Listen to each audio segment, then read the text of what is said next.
Okay, let's unpack this. As emergency doctors, you are constantly making these really high-stakes decisions, and the heart's electrical system, well, it can be a bit of a minefield, right? Full of subtle clues, but also critical dangers. Today, we're doing a deep dive into some specific, often high-risk cardiac conduction abnormalities and syndromes. Stuff every emergency physician really needs to have down cold. We're talking about dysrhythmias, associated conduction abnormalities generally, and then really zeroing in on three syndromes where, honestly, the ECG can be your superpower. That's Wolff-Parkinson-White syndrome, Brugada syndrome, and long QT syndrome. Our goal here is simple. Arm you with the critical knowledge so you can quickly spot these conditions, understand what they mean, and manage them effectively in that chaotic ED environment.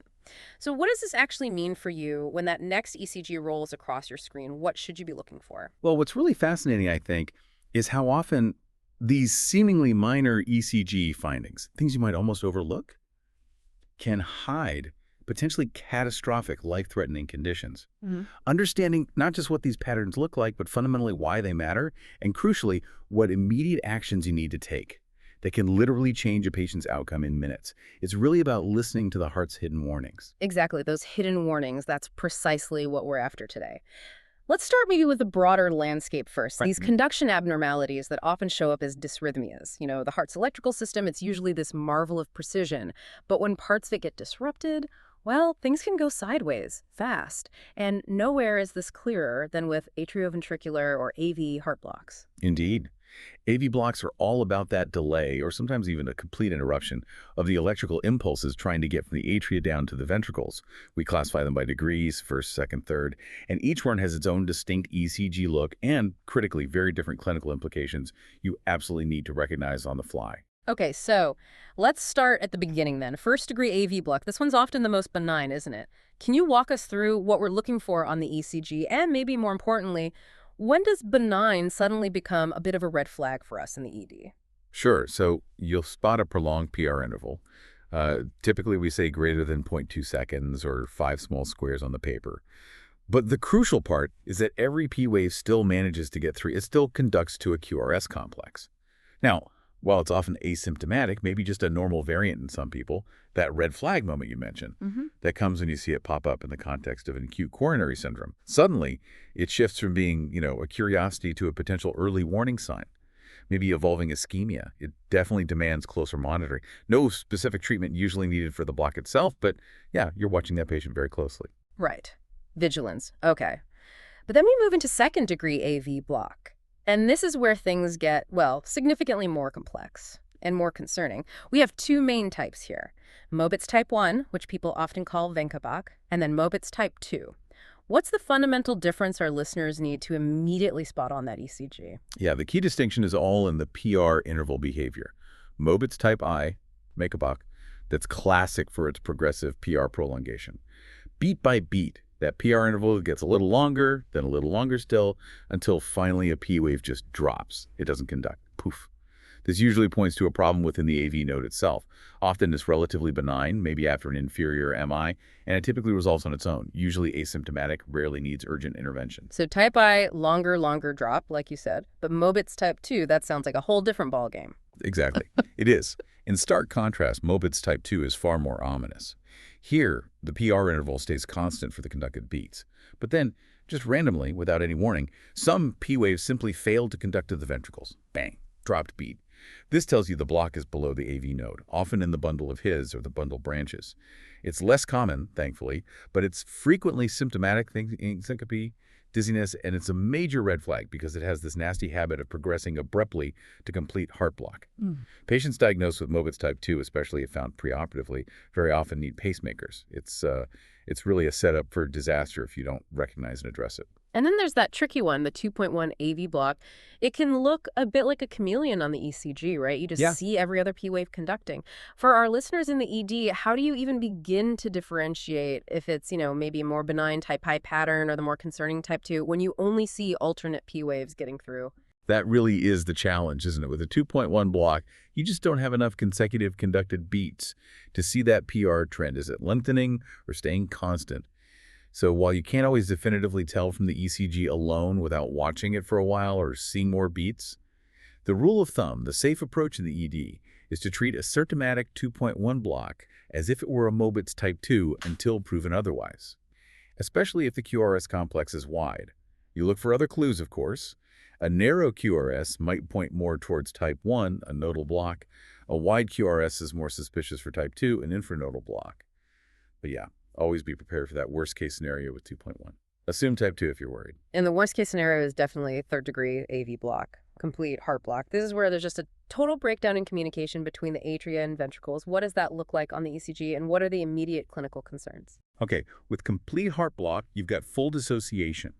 The atria and ventricles are just doing their own thing. You'll see P waves marching along at their own, usually faster atrial rate, completely independent of the QRS complexes. No relationship whatsoever. What you get instead is a slow ventricular escape rhythm.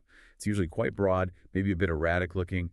The rate depends on where the escape pacemaker is. If it's high up, maybe junctional or high septal, you might get 40-50 beats per minute. If it's lower down, truly ventricular, it could be much slower, like 30-40 BPM.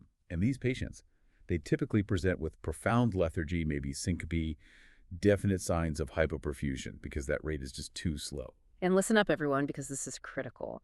If you see complete heart block develop in the setting of an acute anterior myocardial infarction, that's a particularly grim prognostic sign. It tells you there's likely extensive damage to the septum, hitting that conduction system hard. These patients almost always require a permanent pacemaker, and it signifies a really big infarct. It's a moment where you know the patient is in serious, serious trouble. Okay, so given this whole spectrum of blocks, from first degree all the way to complete, how do we actually manage these symptomatic bradycardias in the ED? Whether it's a severe block or maybe just a very slow sinus rhythm causing symptoms, what's the approach? Right. So for most symptomatic bradycardias, and the key word there is symptomatic, unless you're dealing with very specific drug toxicities, like maybe a big beta blocker or calcium channel blocker overdose where atropine might not work or could even be harmful, the first-line treatment is atropine. The dose is 0.5 milligrams IV. You can repeat that every 3 to 5 minutes up to a total dose of 3 milligrams. It works best when there's high vagal tone involved, or maybe in Mobitz type 1, and sometimes for third-degree blocks if the escape rhythm is narrow coming from higher up. Just got to remember, it has a pretty long half-life, so the effects can linger. But here's the critical point, right? What if atropine is ineffective?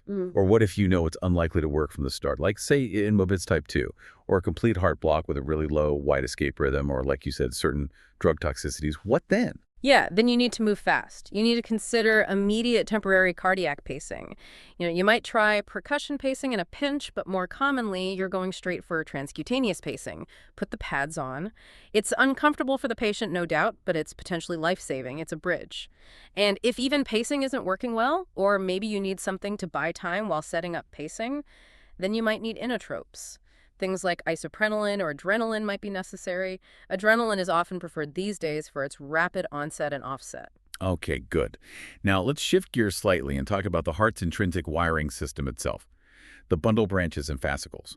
When conduction gets disrupted along these main highways, you get the classic wide QRS complex, right? Greater than 120 milliseconds or 3 small squares. How do we quickly tell apart a left bundle branch block, LBBB, from a right bundle branch block, RBBB, just by looking at the ECG? Yeah, the patterns are pretty distinct once you know what to look for. LBEB typically gives you a dominant S wave down in V1, think deep S wave, and you usually lose the normal small Q waves in the lateral leads, that's V5, V6, lead I, AVL. You also get this prolonged R wave peak time, sometimes called intrinsic wave deflection in those lateral leads, V5 and V6. Some people think of it as a W-shaped in V1 and maybe an M-shaped in V6, though that can be variable. Okay, W in V1, M in V6 for LBBB-ish. And RBBB. RBBB is often easier to spot, I think. Yeah. That classic RSR pattern, the rabbit ears and the right precordial leads, V1 to V3. And then you look laterally again, V5, V6, IAVL, and you see this wide kind of slurred S wave. So rabbit ears in V1, slurred S laterally for RBBB. Got it. And then we have the fascicular blocks. The left bundle actually splits into 2 smaller branches, or fascicles. If you block the front one, the left anterior fascicle, you get left anterior fascicular block, or LAFB. That classically causes left axis deviation on the ECG. Blocking the back one, the left posterior fascicle, well, that gives you left posterior fascicular blight, LPFB, and causes right axis deviation, though LPFB is much less common on its own. Right. And if you put an RBBB together with either an LAFB or an LPFB, now you've got what we call a bifascicular block, only one pathway left working properly below the AV node. These are often asymptomatic. You just find them incidentally. But they're still significant because they can progress to complete heart block, especially if the patient starts having symptoms like syncope or presyncope. Okay, all right, here's a real deep dive mic drop moment for you, I think. Imagine this. Patient comes in with chest pain. You get the ECG, and the only finding is a new bifascicular block. Let's say RBBB plus LAFB. No obvious ST elevation, no really dramatic T wave changes. A lot of people might just shrug that off, maybe attribute it to underlying disease. But what's the potential hidden acute danger there? Because this isn't just about the block itself, is it? That's exactly right. That is a critical point. That seemingly isolated finding, a new bifascicular block in the setting of chest pain, can actually be the only ECG manifestation of an acute occlusion of the proximal left anterior descending artery, the LAD, the widowmaker. There's an anterior wall myocardial infarction, potentially a massive one, just hiding behind the block pattern. A true STEMI equivalent. These patients need immediate attention. Admission, cardiac monitoring, probably straight to the cath lab in many cases. Because if they do progress to complete heart block, remember atropine likely won't work, the block's too low down, they'll need immediate pacing. Your deep dive knowledge, recognizing that specific pattern, truly saves lives in those moments. It's huge. Wow, that's such a powerful distinction. And yeah, a crucial takeaway. Never ignore new bifascicular block with chest pain. And speaking of looking beyond the obvious, how often do we see those wide, fast rhythms, the broad, complex tachycardias, BCTs? And we have to figure out quickly, is this just some kind of supraventricular tachycardia, SVT, with aberrant conduction, like a bundle branch block? Or is it the much more sinister ventricular tachycardia, VT? The eternal ED dilemma, isn't it? Yeah. The absolute safest approach, the mantra in the ED has to be, always assume any regular VCT is ventricular tachycardia until proven otherwise. Yes. It's just the safest default assumption given the potential for rapid deterioration if it is VT and you mismanage it. Okay, so assume VT first. What are the key factors, maybe clinical clues, that should immediately raise our suspicion that it is more likely to be VT? Definitely. Certain things really push VT higher up the list. Age over 35 is one simple factor. A history of structural heart disease is a big one, like if the patient has known heart failure, cardiomyopathy, or especially a prior myocardial infarction. A family history of sudden cardiac death should always make you pause and think about inherited channelopathies, maybe like Brugada or long QT, which can present as VT. These are major red flags pointing away from simple SVT with aberrancy. And what about the ECG itself? Are there specific features, patterns on the tracing that just scream VT at us? Oh, absolutely. There are several classic VT indicators on the ECG. Look for a bizarre axis, sometimes called northwest axis, where the QRS is positive up in AVR and negative down in leads eye in AVF. That's very uncommon in SVT. If the QRS duration is excessively wide, say greater than 160 milliseconds or 4 small squares, that's also a strong pointer towards VT. AV dissociation is almost pathognomonic if you can see it. That's P waves just marching through, completely unrelated to the wide QRS complexes. Finding fusion beats where a sinus beat fuses with a VT beat, or capture beats where a sinus beat momentarily captures the ventricle, those are diagnostic of VT. Concordance is another big clue. That's where all the QRS complexes in the chest leads, V1 through V6, are either all positive or all negative. That points heavily towards VT. And yeah, there are specific algorithms, like the Brugada criteria, different from the syndrome, that can help differentiate, though they can be complex to apply emergently. Okay, lots of clues there. But of course, the bottom line for any unstable BCT, regardless of whether you think it's VT or SVT with aberrancy, if they're unstable, the management is clear, right? Absolutely. Unstable patient, broad complex tachycardia, immediate synchronized electrical cardioversion. Don't delay trying to figure out the exact rhythm origin. Treat the patient first. Right. Now, what about if it's an irregular broad complex tachycardia? That throws another wrench in the works. AF with a bundle branch block is pretty common, but what else must we consider? That's where pre-excitation really comes back into play. If you see an irregular, wide complex tachycardia, Yeah. you absolutely must consider atrial fibrillation occurring in a patient with underlying Wolff-Parkinson-White syndrome, or potentially torsade the points, though TDP has that characteristic twisting pattern, thinking it's just AF with BBB and giving the standard rate control meds. Well, that leads us perfectly into our high-risk syndromes, where that mistake can be deadly. Yes, let's dive into those specific syndromes now. These are the subtle killers we mentioned. Let's start with Wolff-Parkinson-White, WPW syndrome. Okay, WPW. It's a recognized cause of sudden cardiac death. Maybe rarer than some other causes, but definitely important. Fundamentally, it's caused by an extra electrical connection, an atrioventricular accessory pathway, often called a bundle of Kent historically, that bypasses the normal rate-limiting AV node. Okay, so there's this shortcut. What does that look like on a standard 12-lead ECG when the patient is just in normal sinus rhythm? Right. When they're in sinus rhythm, you're typically looking for a classic triad of findings. First, a short PR interval, usually 120 milliseconds or less. That's less than 3 small squares. Second, a wide QRS complex, greater than 120 milliseconds or 3 small squares. And third, the hallmark sign, that slurred upstroke at the beginning of the R wave. We call that the delta wave. That delta wave is the sign of ventricular pre-excitation via the accessory pathway. But, and this is crucial, sometimes the accessory pathway only conducts backwards, retrogradely. In those cases, the ECG in sinus rhythm can look completely normal. That's what we call a concealed pathway. Still dangerous, just hidden. Okay, hidden danger. And here's the critical pitfall then, right? The scenario every ED doctor needs to have burned into their brain. What happens if a patient with WPW with that accessory pathway goes into atrial fibrillation? That's the nightmare scenario. Yeah. That accessory pathway essentially becomes an electrical superhighway.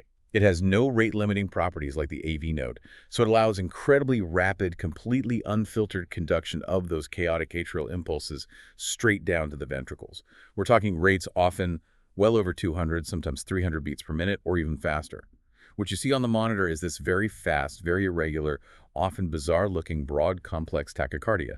And the real danger is that this chaotic rhythm can easily degenerate into ventricular fibrillation, VFib, leading to sudden cardiac arrest. Which brings us to the absolute non-negotiable contraindication. What drugs must we never give in known or suspected AF with WPW? This is so vital. AV nodal blocking agents are absolutely contraindicated. That means drugs like adenosine, beta blockers, calcium channel blockers like diltiazem and verapamil, digoxin, and even amiodarone in this acute setting. Why? Because they block the normal AV node pathway, which is the only thing providing any rate control. By blocking the AV node, you effectively shunt all those hundreds of atrial impulses per minute down that fast, unprotected accessory pathway. This dramatically increases the ventricular rate and the risk of degenerating into VFib and cardiac arrest. Giving the wrong drug here is truly deadly. Okay, so that's terrifying. What do we do then? If you're faced with AF with WPW, how do you manage it? If the patient is unstable, hypotensive, altered, chest pain, signs of shock, there's no question. Immediate synchronized DC cardioversion. That's the life-saving intervention. If and only if they're stable, then you have a couple of drug options that don't block the AV node significantly, but do slow conduction down the accessory pathway. Procainamide is often considered the drug of choice in North America. Plecainide is another option sometimes used. But really, cardiology consultation is key here. And long-term, for symptomatic patients, catheter ablation to destroy that accessory pathway is often the definitive treatment. Right, a scary one to remember. Okay, next up, Brugada syndrome. What is this? Brugada syndrome is another inherited condition and a rhythmogenic disease. It's characterized by very specific ECG patterns and carries a significantly increased risk of sudden cardiac death, again, usually due to ventricular fibrillation. Interestingly, it predominantly affects men, and the average age of onset is surprisingly young, often around 40. It can be a silent killer in seemingly healthy people. So the diagnostic ECG pattern is key here. We talk about the type 1 Brugada pattern. What are we specifically looking for on the ECG? And is there a trick to finding it sometimes? Yeah, the type 1 pattern is the diagnostic one. You're looking for a prominent coved ST segment elevation, think like a ski slope or a shark fin. This elevation needs to be at least 2 millimeters, so 2 small boxes high. In more than one of the right precordial leads, it's usually V1, V2, or V3. And critically, it's followed by a negative or inverted T wave. It's a very distinctive look once you've seen it. And the trick, sometimes this pattern is subtle or intermittent. You might need to place those V1 and V2 leads higher up on the chest wall, maybe in the second intercostal space instead of the fourth, to actually unmask the pattern. It can be quite positional. Okay, so coved ST elevation, 2 millimeters in V1, V3, maybe needing high leads. What if we don't see that classic type 1? Are there other, maybe less specific patterns that should still make us suspicious? Yes, definitely. There are type 2 and type 3 Brugada patterns described. Type 2 shows more of a saddleback ST elevation. Again, in V1, V3, that's at least 1 millimeter high. Type 3 looks similar, either saddleback or maybe coved, but the ST elevation is less than 1 millimeter. Now, these type 2 and 3 patterns are suggestive. They should raise your suspicion, but they are not diagnostic on their own. In patients with these patterns and maybe suggestive symptoms, a drug challenge, often using a class I antiarrhythmic like flecainide or procainamide, can sometimes convert them to the diagnostic type 1 pattern. This is usually done in a controlled setting by cardiology. And how do we actually confirm a diagnosis of Brugada syndrome then? It's not just the ECG pattern alone, is it? No, exactly. To formally diagnose Brugada syndrome, you need that characteristic type 1 ECG pattern either found spontaneously or induced by a drug challenge, plus at least one relevant clinical criterion.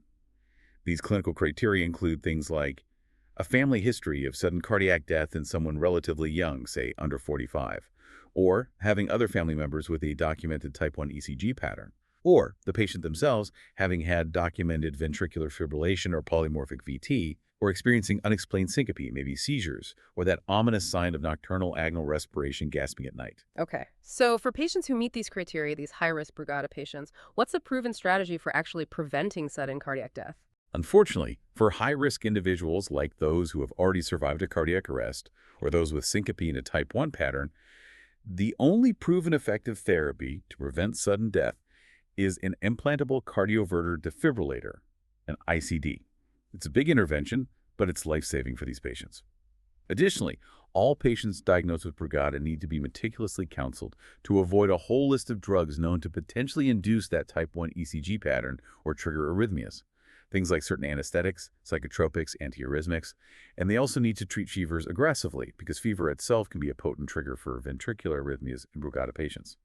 And given its inherited nature, family screening is absolutely crucial. First-degree relatives should be evaluated. Okay. ICDs, avoid trigger drugs, treat fevers, screen family. Got it. Right, let's move to our final syndrome for today. Long QT syndrome and its dangerous partner, torsade de pointes. What's the link here? The link is direct and critical. Torsade de pointes, often abbreviated TDP, is this uncommon but very distinctive, very dangerous form of polymorphic ventricular tachycardia, and it occurs specifically in the setting of a prolonged QT interval on the ECG. The QT interval represents the time it takes for the ventricles to depolarize and then repolarize.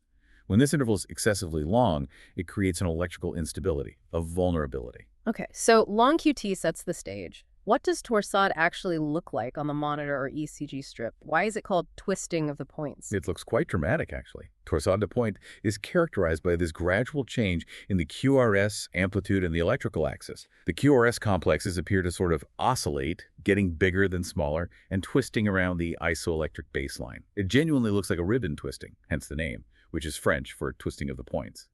It's directly associated with that prolonged QT interval, which, remember, can be congenital due to inherited ion channel defects, or, very commonly in the ED setting, it can be acquired, often drug-induced by a huge list of medications. And the big clinical concern with TDP? The major concern is that TDP often occurs in bursts, it frequently recurs, and crucially, it can easily degenerate into full-blown ventricular fibrillation, leading to syncope or sudden cardiac arrest. It's unstable. So immediate management of TDP when you see it twisting across the monitor is absolutely critical. Right. What's the ED algorithm? What do we do first? Right. First and foremost, if you suspect TDP, you need to immediately stop any and all potentially QT prolonging drugs the patient might be on. Check that med list carefully. Second, you need to meticulously correct any electrolyte abnormalities, especially low potassium hypokalemia and low magnesium hypomagnesemia. These are common triggers. Third, and this is a key treatment, give intravenous magnesium sulfate. The standard dose is usually 2 grams IV, given over maybe 10 minutes. This is crucial and often effective even if the patient's serum magnesium level comes back normal. Magnesium seems to stabilize the cardiac membrane in this situation. It's a cornerstone of TDP treatment. You'll definitely want to get expert cardiology help involved quickly, but if adverse features develop while you're doing this, like the patient becomes hypotensive, has syncope, or the TDP is sustained or worsening, then you need immediate synchronized cardioversion. Don't wait. Also important, if you see polymorphic VT, including TDP, developing in the context of an acute coronary syndrome, that also usually warrants immediate DC cardioversion. Okay. Stop offending drugs, fix electrolytes, give magnesium 4V, call cardiology, and cardiovert if unstable. Excellent summary. So, wow. We've really navigated through quite a complex world today, haven't we? From the subtleties, the nuanced implications of a Mobitz type 2 block, to the really clear and present dangers of WPW when it meets AFib, the silent threats lurking within Brugada syndrome, and that twisting challenge of torsade de pointe. It's incredibly clear, isn't it? The ECG is truly your best friend, maybe sometimes a cryptic oracle, but definitely a powerful tool in the ED. Absolutely. And I think the key is that knowledge is most valuable when it's really understood and ready to be applied. Yeah. Just recognizing these patterns is step one. But knowing the immediate specific interventions and just as importantly, the contraindications, like AV blockers and WPW AFib, that's what's truly crucial for any emergency physician. It really encourages you, hopefully, to constantly question your assumptions, to always consider what hidden dangers might be lurking behind even a symptom that seems benign and an ECG that looks almost normal. That's such a powerful point, and maybe that's the key takeaway for all you emergency doctors listening. Never, ever underestimate the power of a single ECG lead, or a finding that seems subtle, or even a symptom that seems a bit vague. Your vigilance, powered by hopefully some insights from this deep dive today, can literally mean the difference between life and death for some of these patients. So, as you step back into the controlled chaos of the ED, maybe think about this. What subtle electrical whispers might you listen for just a little more closely now in every patient you see?